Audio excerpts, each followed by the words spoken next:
Perren, thank you for joining me. You're welcome. We have our second monthly edition. This is a coach's podcast where you get to share some knowledge that you've been kind of, I would say, researching, or you feel like you can share a light of wisdom for people that are maybe interested or learning more about it. So give us your topic. Tell us what we're going to talk about. Sure. So topic is pelvic floor health.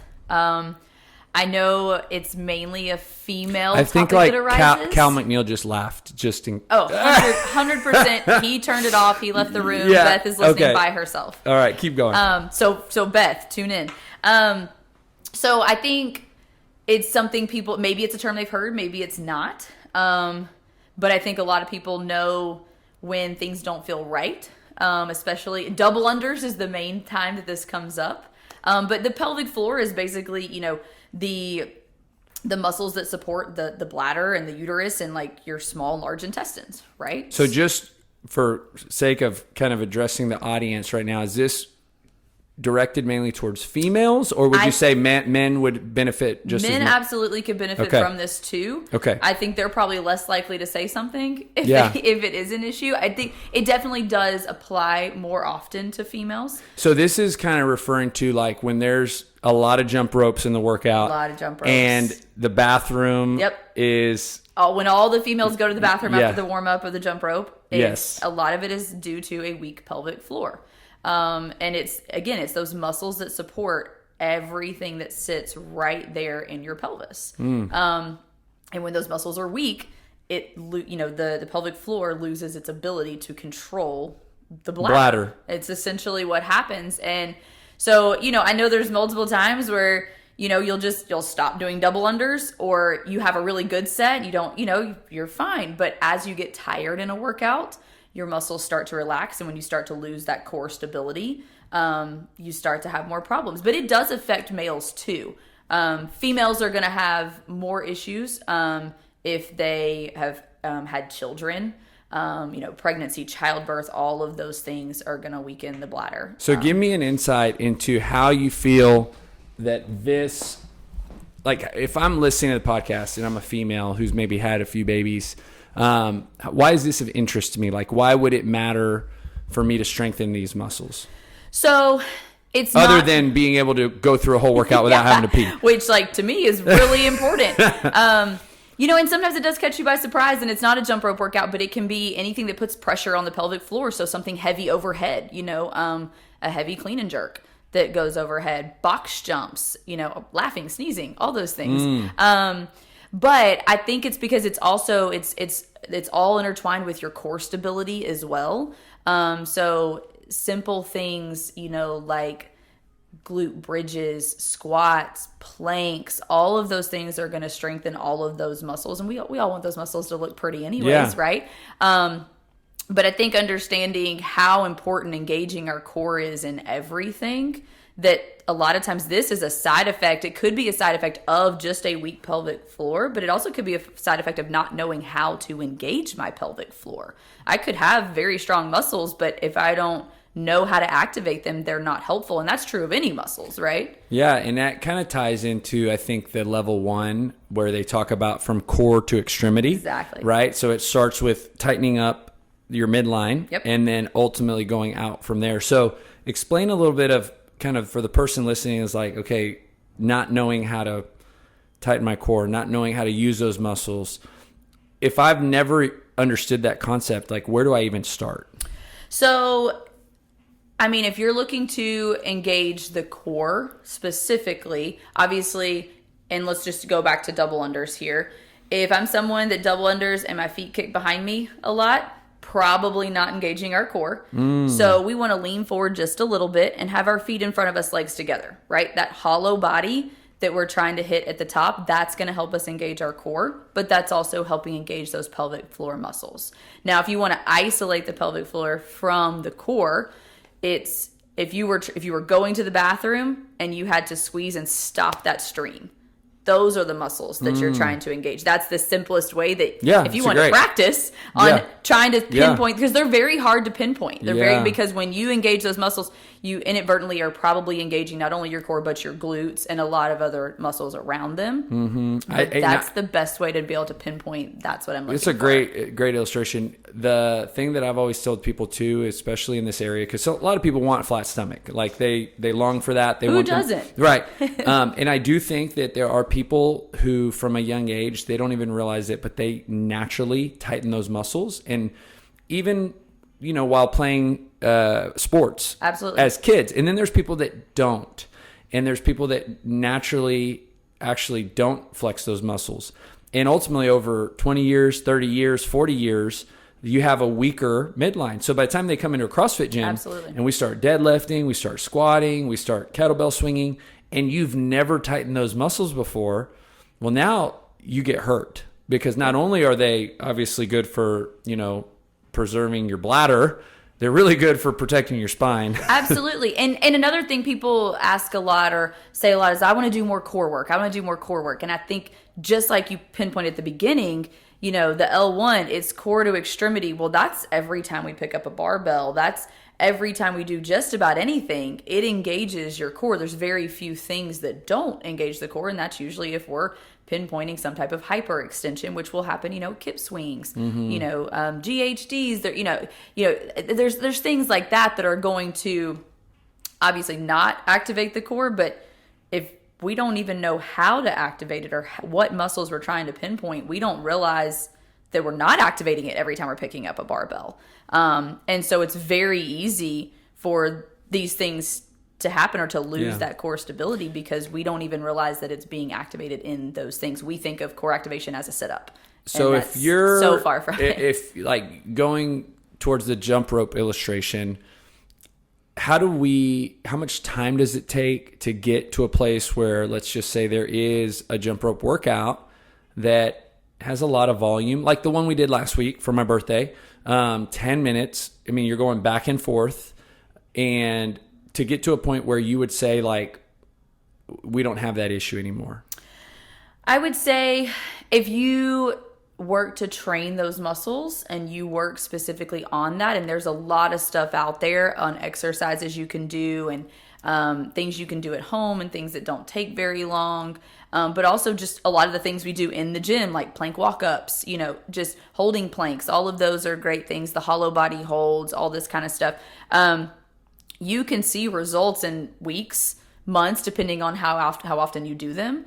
Remembering to breathe while you're engaging your core is also really important. But also remembering to apply those mechanical changes to your movements in a workout. So I can go in there and do all these exercises, but then if I go and do my double unders and I'm kicking my feet back and I'm not engaging my core on every rep and I get loose at the bottom of the jump rope, you're going to have some of those same issues. And it's easier said than done. And it's easy in the warm-up set to think about it. But once you get going, the clock's rolling, that's usually where it starts to. So two questions. Number one, it appears based on how you're describing this that it happens when you lose posture in your jump ropes. And I guess it happens more often in that movement because it's repetitive, right? Very so it's repetitive. Like over and over and over and over and over. And once you lose that happens. Yes. My next question would be, how common is it? Because I could envision somebody listening to this podcast who's like, oh my goodness, Perren, thank you for bringing this up. I thought I'm weird. And you're not weird. It's very, very common. And I would say, I don't know if I've run into a female that hasn't had this problem at some point. And again, not just the females. It's definitely more common in the females. But just because it's common doesn't mean we have to accept it as being okay. It's not necessarily natural in the sense that it doesn't have a very simple solution. A very simple, a lot of simple things that you can, just because it's common doesn't mean you just have to accept it as reality. Yeah. So I think what that's you're telling where me we is can. if it happens regularly and let's say I've been working out here 6 months, right? you're telling me there's a way it can stop happening. There is a way it can be significantly better. Yeah. So, and again, because I can't say that I've ever had that issue. I'm asking out of curiosity, and also for the listener who's maybe having that issue. So if it's been going on, let's say for 6 months, and I guess it would occur maybe in the middle of a workout or the beginning or in the warm up, and then I got to go use the restroom, and then am I good once my bladder's empty? Nope, probably not. Okay, so it's just, you like to think that, and we all try it, and it doesn't work. Okay, so what do I need to do? So there's a lot of information out there online. I think a lot of it's really good, and now of course with social media nowadays, there's a lot of good things on Instagram. There's a lot of good resources. But pelvic floor therapists go through a lot of this stuff. And they talk about how to activate those muscles, how you want to squeeze and hold, 3 seconds, breathe, and then relax for 3 seconds. And you want to repeat that about 10 times. And you want to do maybe 5 sets. And they talk about how you can do this while you're standing, sitting, lying, and some recommend doing all 3. And do it once a day. Make it part of your daily routine. If you can do it sitting, you can literally do it sitting at your desk. Mm-hmm. So it's not something you're going to work up a big sweat. It doesn't have to be, I've got to come in 10 minutes early to do it. It's very simple, very low key. But if you're looking for something a little more, not necessarily intense, but kind of targeting some of the other muscles around the pelvic floor, like I said, like hip thrusts, like weighted, are going to be really good. And you can even dumb that down to glute bridges. But in the glute bridge, we're not just extending those hips. You have to still squeeze your core, and remembering that it's a 2-part to that movement. I think we focus really heavily on the glutes there, but also engaging the core with the glute bridge. But back squats, another great one. We have some weight, but again, not just seeing how low can we get. Are we getting all the way to the bottom? Are we driving our knees out? All the fundamentals of the squat are important, but am I losing core stability when I get to the bottom of the squat? Or am I still squeezing those muscles each time? If I'm coming into is there a certain workout? Because this is kind of where I, could see somebody who's listening that, maybe I'm not going to do this every time. Maybe I'm not going to follow like this 6-week program that, you download online, or maybe I talk to Perren. But is there like if I see jump ropes on a workout, is there a prep that I can do that day? A routine or is it something that I really have to like work on this over time, and then it has to get better? I think it's like any muscle group that I'm not saying you can't warm it up and it might be better. But I say it comes back to those mechanics of in the workout, especially if the load is heavy. Like the workout earlier this week that had the EMOM with the thrusters and the double unders. So 20 double unders each time was a very manageable load for that to really focus on the technique of engaging those muscles and changing my mechanics of my double under. Now, one that has astronomical amounts of double unders, and you're just trying to get through them, and you're just hoping you don't trip over the rope, and you're not thinking about anything else. Like 3 rounds with 100 each round. Probably not the day to really think about all of that, because that'll last about your first 30 reps, and then it's probably gone, and I know this from experience. Yeah. But some of those smaller sets, or maybe you just break them up into smaller sets. So if I have 100 double unders, but I know after about 20, my form starts to get not as good, and I'm not maintaining that hollow body and those mechanics, stop, reset. Because you're still training those muscles, and you're also just training your body on, this is how I do a double under. Is it fair to say like anybody who's, bending their knees or pulling their feet back could have this issue? For sure. They absolutely could. And sometimes I feel like I'm doing it all right and it doesn't matter. And so sometimes that's going to happen too. And, I would say, I think for me, I tend to have more issues with a heavy barbell overhead than I do with jump rope. And I don't know if that's because I've thought more about the jump rope and I've practiced more with the jump rope. But the second that bar gets heavy, my main thing is just keep the bar overhead. Yeah. I'm not thinking about anything else, So give us, if you could share, because I think it'd help people listening relate. Give us like your experience personally, like, and when you first kind of realized this is a thing, how you handled it. Did you even acknowledge it? Did you just kind of not do anything about it for a period of time? I don't think I think the first time I was like, huh, okay. And same thing, the question you asked earlier, I'll just go to the bathroom, I'll be fine, right? But then the more it happens, the more it happens. And at first I didn't notice it too much because I didn't have enough double unders to matter. But then once I got better at them, I realized, oh, this is a thing, right? And so then I think what gave me the confidence to ask more questions was that there were several, this was at my previous gym, but there were several other people who would talk about it. And so I was like, oh, okay, this isn't normal. And it did so happen to go to a gym with a girl who is a pelvic floor therapist. And she was like, that is not normal. She was like, it's normal because people think it's normal because it's common. It's not normal, not how it should be. It can be better. And so I learned a lot from her on, you don't have to just accept that as reality. You don't have to look at the workout and go, well, can't wear my purple leggings today because we have double unders, going to have to wear black. That doesn't have to be a thing. And I know there's people that in this gym that they 100% look at that workout and are like, must choose outfit accordingly. Yeah. And that should be a thing for like, can't wear my hair on top of my head because I'm doing a handstand push-up. Not can't wear this outfit because of this. Yeah. So I think knowing that you are not the only one, it is more common than you think, and it can get better. And there's so much research out there, and there's so many simple things. So when you approached the pelvic floor therapist, what happened after that? She talked a lot about how to engage those muscles, what you're looking for, that don't avoid things that cause this, but do things to make it better. Do things. It's not going to go away. It's never going to go away. And there's no doubt some people have more issues than others. Someone even acknowledged last week, and they said something, or maybe it was a week before, they said something about it, and I said, I had the same problem today. And they were like, and you haven't even had kids. And I was like, okay, so it's not going to go uphill from here. Great. Yeah. And that is true. There are all kinds of things that can play factors on how bad it could be.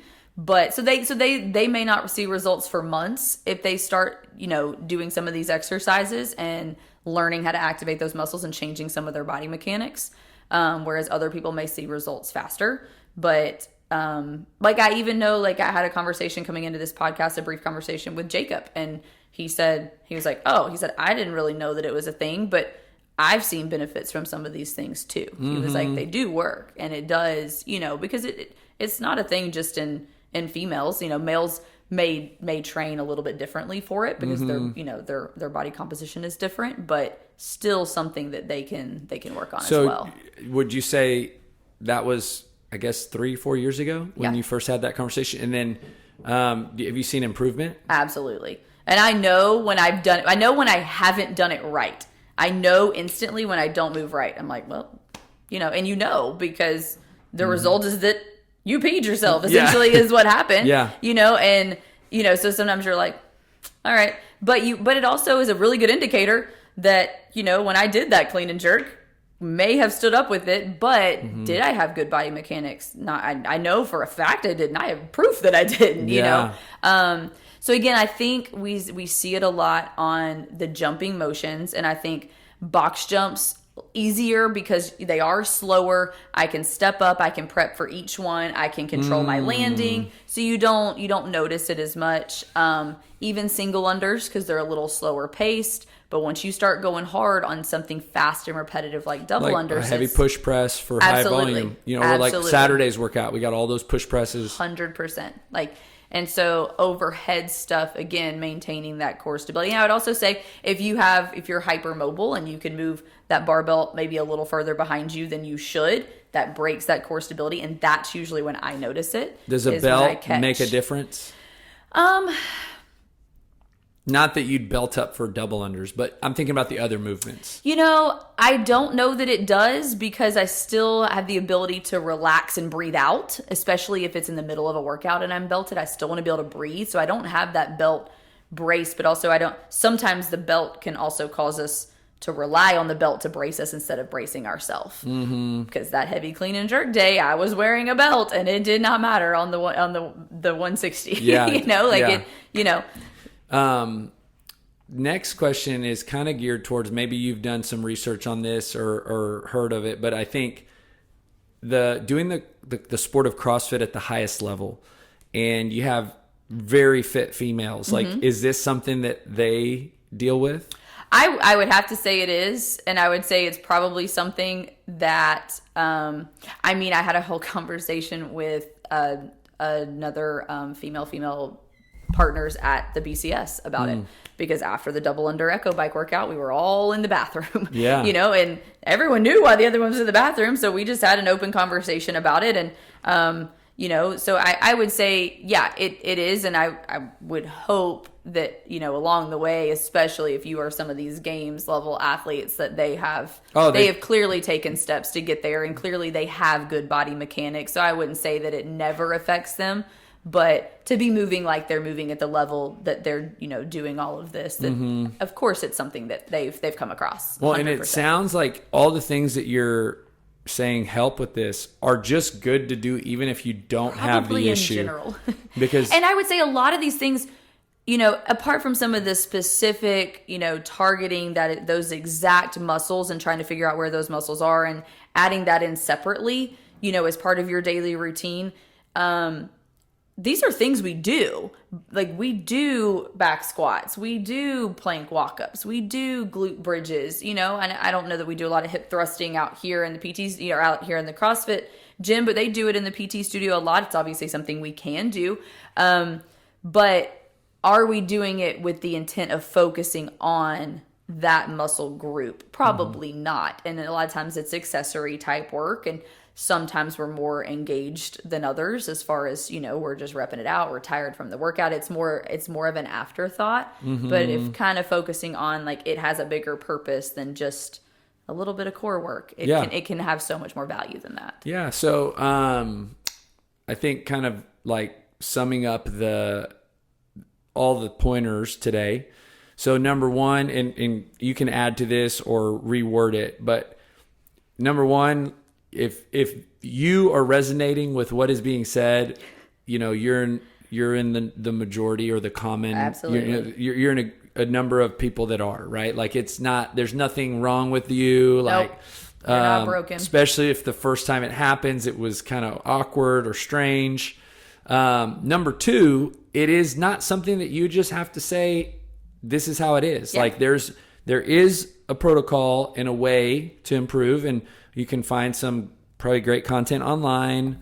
I can send you all kinds of stuff. I'm not a pelvic floor therapist, but I can help you with what's worked for me and what I know, will help. But if you want more in depth and, talk to some experts, I can send you that stuff, because there is so much good stuff out there. And then I'd say third to that, like, a lot of the exercises are you already doing in CrossFit. So it's kind of like,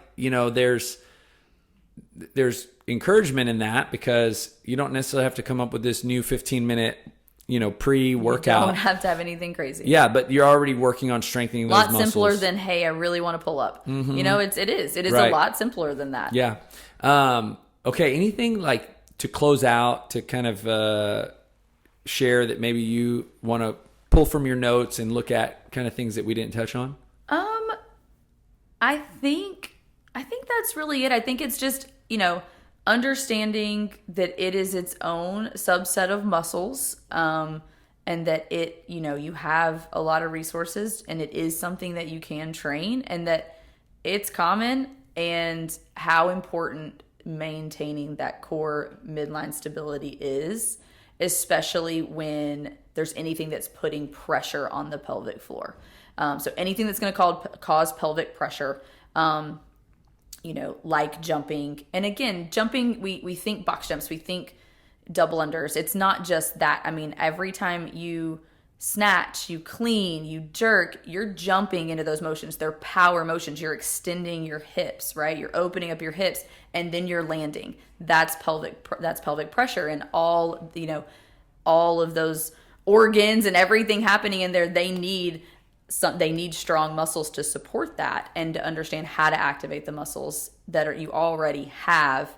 And again, just knowing that it's the reason we do all these exercises already in CrossFit is because you're doing these movements in CrossFit, and you're doing these movements in everyday life. And so just knowing there's pretty simple solutions and things that can make it so much better for you. It's great. Thank you, Perren. You're welcome.